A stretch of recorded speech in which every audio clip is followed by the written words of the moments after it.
Alright, so I'm just kind of working my way through this harness, doing different plugs and things like that. Now, basically, I'm taking the existing wire that I have, which is in good shape, and I'm taking the existing layout, comparing it to the stock diagram, and, you know, like shortening things. But most of the time, I'm not using any of the original terminals, and that's because, you know, after a while, they get corroded and you can have poor contact. And sure, you can clean these things and maybe redo them, but what I like to do is just replace all the brass with new terminals, new connections, fresh connections, clean up all the old plastic on here, and just replace what I can. But you're still saving money. You're not buying wire and stuff unless you want to, and that's fine. You can customize your own wiring color and stuff like that. But I use a place called cycleterminal.com, and that's where I get all of these factory style, like your 1/4 inch, like your spade terminals. You got like your bullet connectors and stuff like that you see a lot. You know, this bike has them. You know, I can go get like JWPM, like real compact connectors, like the WeatherPack, Deutschwerk stuff. And he even sells kits. There's a lot of used connectors in here too that I've been adding. But like all of your actual plastic connectors, to make this easier, you can retrofit what you want, but you can make it look like it came out of 1983 or whatever. Like you can do like a proper restoration with this type stuff. So that's the source that I use, and that's just what I've been going through and doing. And I like repurposing the wire. You have a green with a red stripe. It's a very specific color combo. So repurposing that where the wire is good, you can ohm check it and make sure the resistance is good, there's no breaks in it. And then you just keep your stock connectors, your stock layout, and then just replace the brass, and you know that you have good, solid, clean connections that are going to last a long time. So that's what I'm doing, and I'll definitely put the link in the description. I'm going to put a lot of links in this one with like sources for where I get all of this stuff, because it's very handy. And the further we go, the more I'll just keep talking about different sources, different things I get, and yeah, you can find it all in the description. Alright, so we're kind of going backwards before we go forwards on this project. At this point, I've basically got the entire harness it's kind of vanished on here because I just have the individual circuits laying on the bike. Now I have most of the controls wired, I have most of the things that you would plug into a harness, I have most of those wired.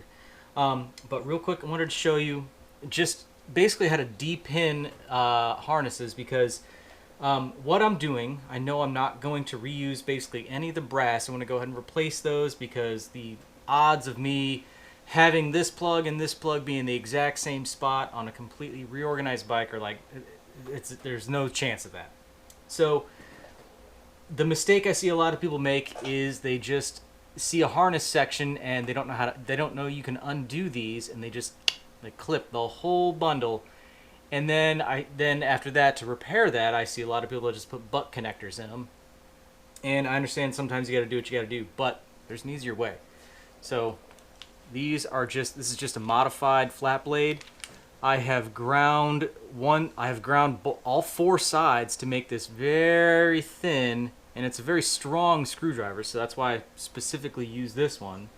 You can buy these tools, but a long, very thin flat blade basically. And on these connectors, on all these terminals, there's going to be like the littlest tiny tang right here, okay?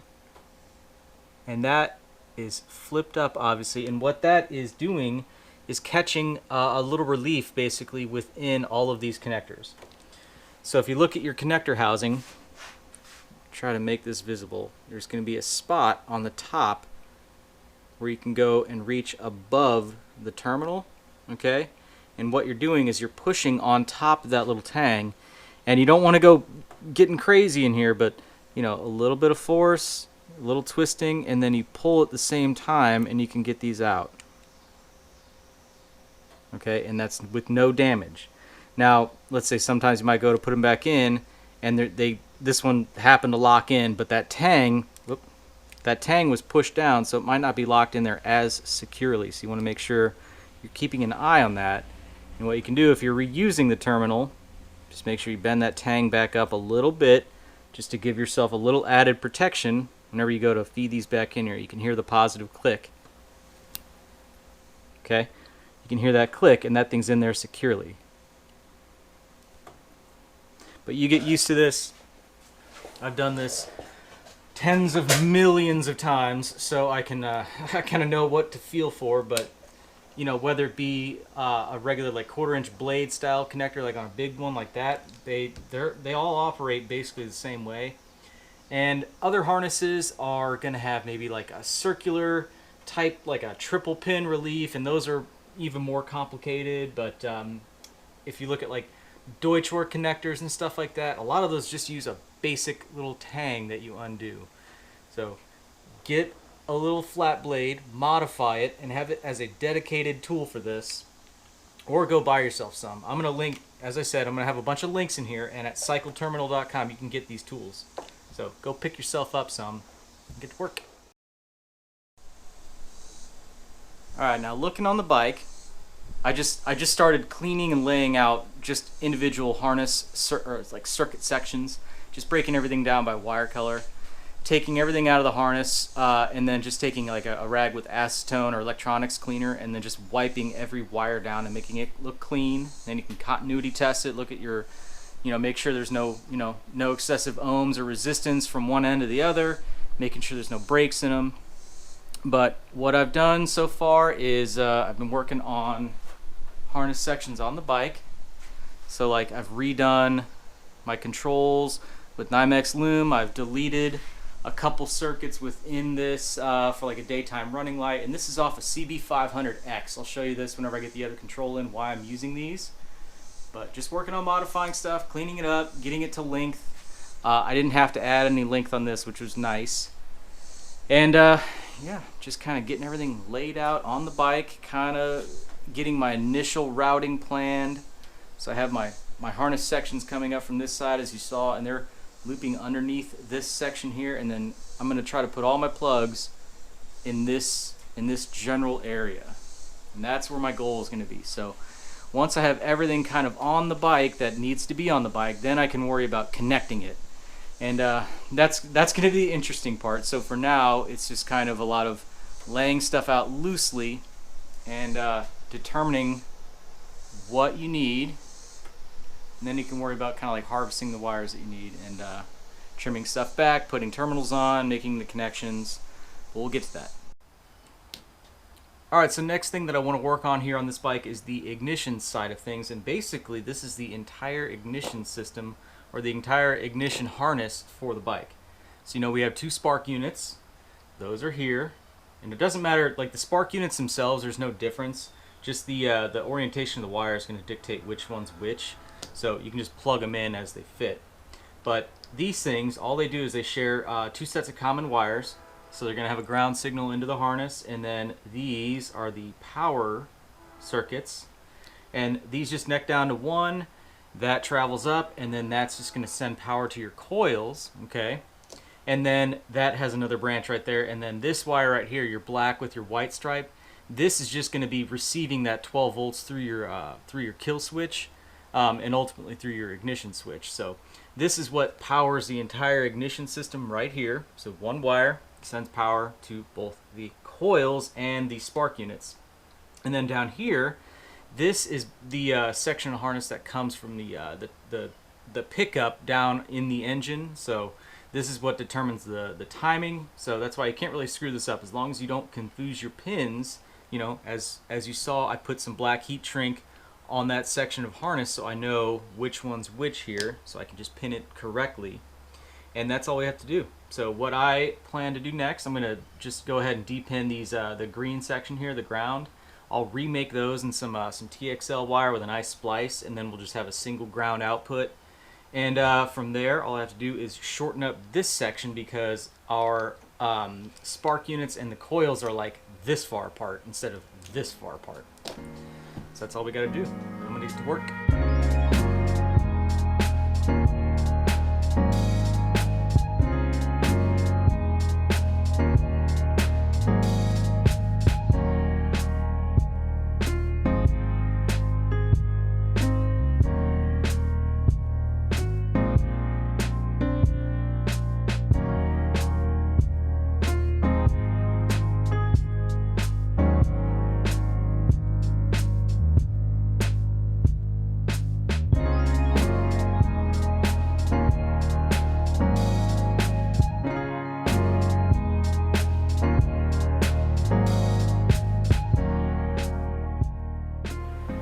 Alright, so I've got the ignition side on the bike. It's partially loomed because I'm trying to get everything on the bike, and then we're going to like loom this real tight section in the middle here. It's going to be pretty difficult, but as of now I'm starting to finally work on like getting the grounds actually onto the bike, onto the main ground point. So the ground point I'm using is utilizing the coil bracket or the coil mount, and I've made sure I've got all bare metal connections there, and it should, you know, it will ground through the chassis because I have the battery hooked up there. But as another added precaution, just to make it better, we've got a jumper wire or a runner that goes from the ground point to the other ground point, just as another direct path. So what I'm doing first is I'm doing the regulator rectifier grounds, which need to be like as clean as possible. And to do that, I'm going to use a couple ring terminals here, or one ring terminal. And I've been doing some experiments on like how many wires of what gauge I can fit into the same ring terminal. And this is important to do, just doing practice on crimps and, you know, what size heat shrink you're going to end up using. So I want to try to tie in these two wires along with that main chassis ground. So that's going to be another one. These are 14 gauge, this is a 16 gauge, and then I have another 16 gauge that I'll run the ignition from. That way the ignition has the best ground point possible. And we're going to get all of that together and be right back with it. So without question, I would like to say that the most challenging part of building a harness like this, or modifying it or whatever, is the order of operations. So I want to focus on certain areas, and to do that it's like I got to think like 87 steps ahead, and I got to think about how I'm going to get loom on and how I'm going to get heat shrink on and how the branches of the harness are going to work. So prime example, just getting my main regulator rectifier plug going here. So I have that, my ground wires, you know, loop back in, they come back out here, and then those are going to go to this ground point up here. So basically I've created a branch right here. Now I need to tie in these two branches because this is the ignition side here.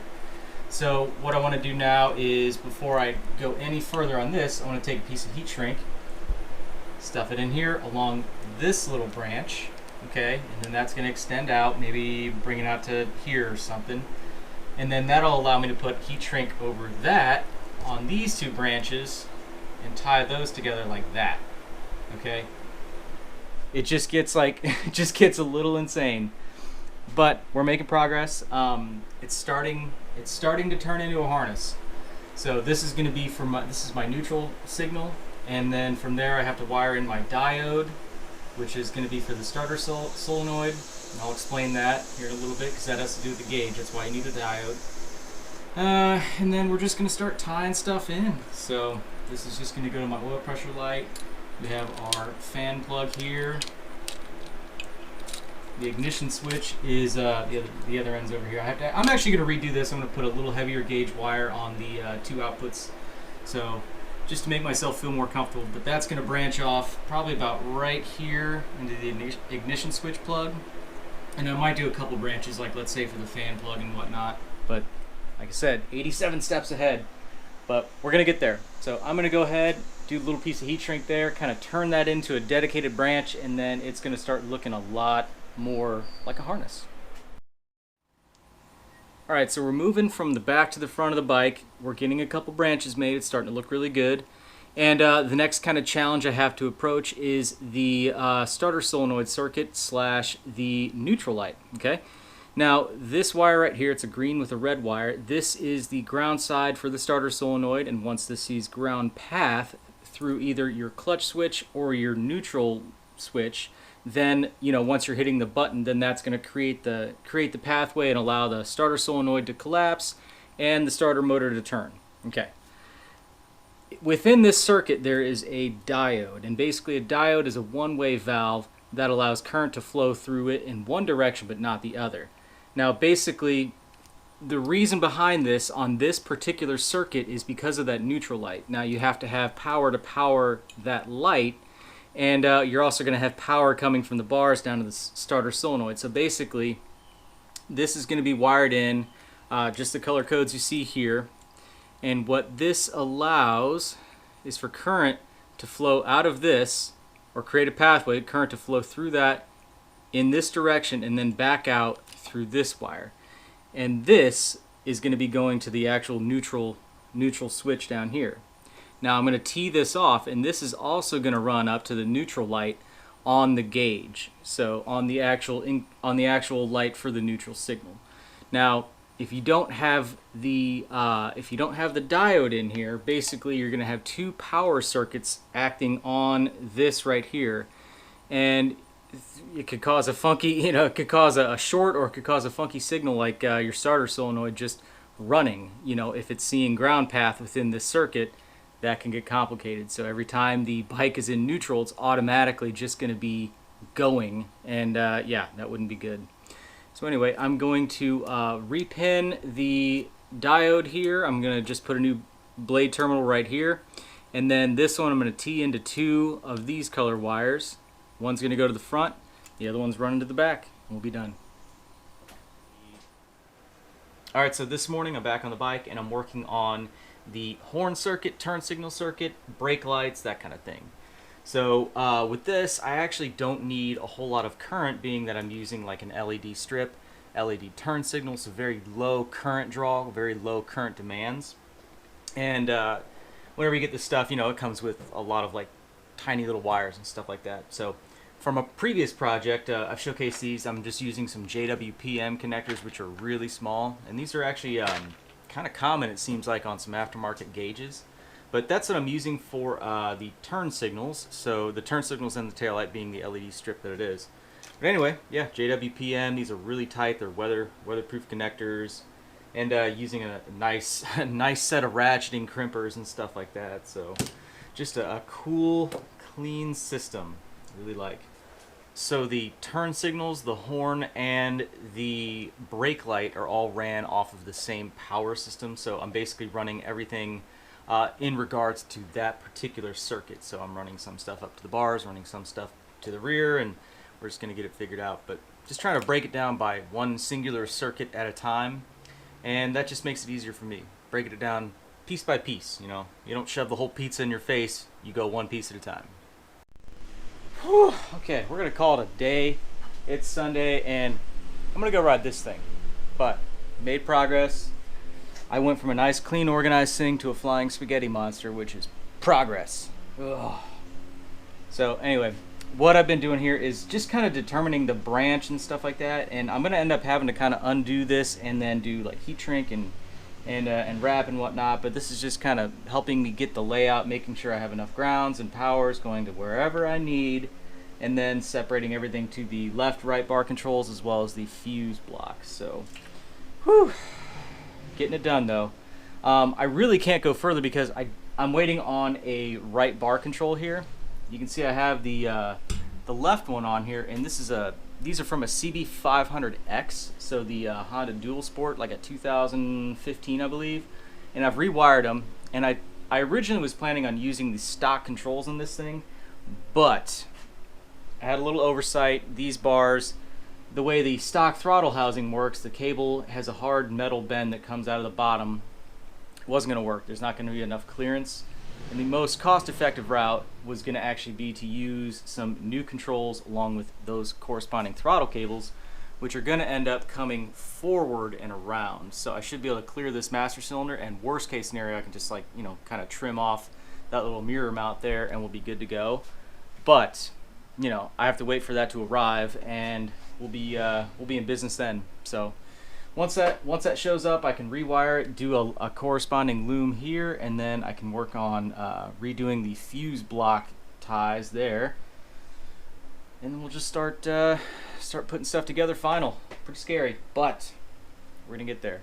It's got to look like this before it can look a lot better, because it's not done. I don't have anything to compare it to. So anyway, maybe I'll put up a nice glamorous photo of another harness. But anyway, this is where we're gonna stop at now. All right, so further updates here. It's been a couple days, and I decided to kind of redo the branches on the harness here. I had them kind of teed off, and then one going this way. And the way I'm doing this, I'm trying to do it all in weatherproof heat shrink and stuff like that, and try to keep it as sealed as possible. Just my own personal preference, because I'm always trying to like up what I did last time. So not that what I had last time wouldn't work, but this is aesthetically and functionally just an easier way of doing this for me. Well, not necessarily easier, but it makes more sense. Now, I have everything basically branched at this point right here. I've changed it up. I put a different couple sections of heat shrink. I've ran a couple other circuits back here. And basically everything's gonna, like I said, branch out right here. And the trick here is basically like almost like weaving the wires in and out. I want to try to have all of these bends covered, okay, by the heat shrink. So this is actually extended in about right here, and it will slide forward. I should be able to cover it. But these are going to be individual branches, and then the heat shrink will shrink down over other branches of heat shrink, and they're all going to come out and like kind of maybe find their way around in here. But it'll be good looking. More functional, and then it's going to make looming it, I think, in the end, probably a little bit, hopefully, easier.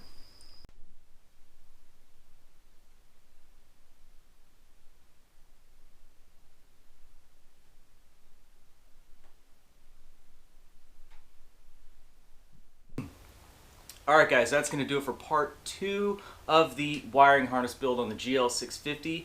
In the next episode, we're going to loom the thing, run through the systems. I'll do an overview of it. We'll do a systems test. I'll show you the functionality of it. And then after that, we're going to do the first start of the bike. It's going to be really awesome.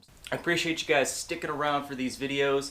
Again, try to break them up just to keep them, you know, in more bite-sized chunks, 20 minutes or so. Otherwise, it would just be too long of a video. I wouldn't want to ask you guys for that much time at one moment. So anyway, if you haven't already, please subscribe. It would mean a lot to me. And if you want to see more behind the scenes, what I'm working on a day-to-day basis before you see it up on the channel, follow me on social media. It's just brick house builds across the board. If you want to go ahead and go a step further, you can pick up a hat, you can pick up a t-shirt, hoodie, or whatever. Just hit up my website, brickhousebuilds.com. You can find all these links in the description. And yeah, I appreciate you guys checking out the channel, checking out the videos, and I hope to see you in the next one. So thanks for watching.